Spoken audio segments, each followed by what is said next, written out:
here we are. We are inextricably tied to reality. Or in other words, we're stuck in the real world. Like, we can't get out of it. No matter how fundamental our ideas, no matter how groundbreaking our science, there's laws of physics, and there's a history that we've already passed. You can't go back and change it. There's a single line that's gotten us to where we are. And that's just the way it is. When we referred to technical knowledge, I mentioned that history creates a lot of it. Each block along the path of the history we've gone through has created facts, and you have to learn some of these facts. It's just the way it's happened.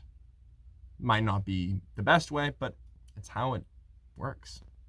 Obviously, this will have an effect on our learning. Some people have already gone down certain paths and set us on a certain course. Other things are left to be discovered as we progress forward, and there's always room for innovation. Many people are working on different paths. They've followed their own paths through history, and they've seen their own parts of history, because not all of this is evident to everyone at all times. So it will affect how we learn things, and it's true that we have a limited fountain of knowledge. The sphere of all of human knowledge has been influenced by this long history.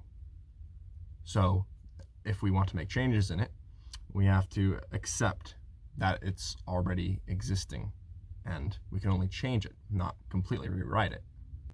So this is our predicament. We are along a branch we didn't choose. We didn't choose the past and the history before us.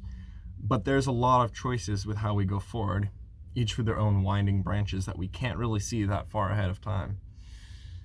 But that's why we're learning our fundamental knowledge. We're trying to see the patterns in this. So that way we can maybe, instead of seeing only this far, we can start to see this far and maybe even further. We can make the right choices. Still, life is messy, and as we choose just one of these paths before us, we have to just understand that sometimes it'll go really weird and wonky, and that's okay. That's a part of it. As we go about learning our past and learning the knowledge that we have, we're going to accrue a lot of it. We'll start to really understand how we got to where we were and why we didn't go paths down we didn't. We're going to start to learn knowledge that we don't really care about. We didn't decide this, so we can't choose that what we have to learn. We just choose if we learn it or not. The past, before we were born, and things that were invented and created that are useful to us up until now, we have to learn that. And we're going to learn a lot of things along the way. But thankfully, if we keep our wits about us and remember why we're learning this stuff, so that way we can better predict how to go forward and use this knowledge to make the right choices, then we can stand on top of that knowledge and use it instead of being crushed underneath it.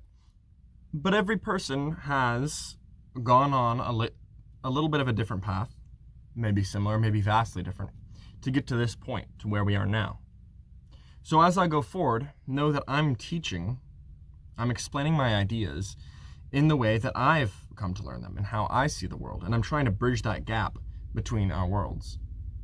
I don't know everything though, so you may see something thanks to your unique past and the knowledge that you've gained along the way by accident that lets you choose a path that I wouldn't have, and that might be the right choice for you, might be the best choice for you. Keep your mission in mind. Immerse yourself in reality, in the world around us. Learn the facts. Learn what this world has to offer. We're getting to a point where we're going to be able to make fantastic things. And isn't that the point? To appreciate the world around us and make it a better place? Let's do that together.